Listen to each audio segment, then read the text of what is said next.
கடாய் வச்சுட்டு சூடான அப்புறம் 2 டீஸ்பூன் ஆயில் சேர்த்துக்கோங்க. இப்போ இதில் 1/4 டீஸ்பூன் சீரகம் சேர்த்துக்கோங்க. பொரிஞ்ச அப்புறமா 6 to 7 சின்ன வெங்காயம், 2 to 3 பல் பூண்டு தோல் உரிச்சிட்டு சேர்த்துக்கோங்க.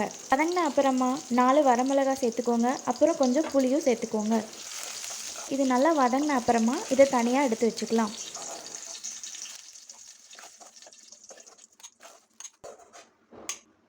இப்போது அதே ஆயிலில் 1/2 கப் அளவுக்கு வேர்க்கடலை சேர்த்துக்கோங்க. வேர்க்கடலை நல்லா ப்ரௌன் கலரில் வறுத்த அப்புறமா இதையும் தனியாக எடுத்து வச்சுக்கோங்க. இது கொஞ்சம் நேரம் ஆறின அப்புறமா தேவையான அளவுக்கு உப்பு சேர்த்துட்டு கொஞ்சம் தண்ணியும் சேர்த்துட்டு அரைச்சி எடுத்துக்கலாம். இந்த மாதிரி ரொம்ப நைஸாக இல்லாமல் கொஞ்சம் கொரன்னு அரைச்சி எடுத்துக்கலாம்.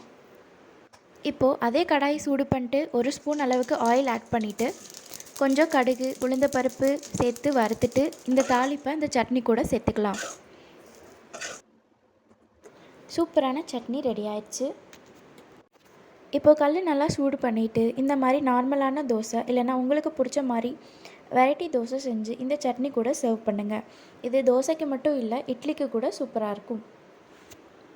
கண்டிப்பாக ட்ரை பண்ணி பாருங்கள்.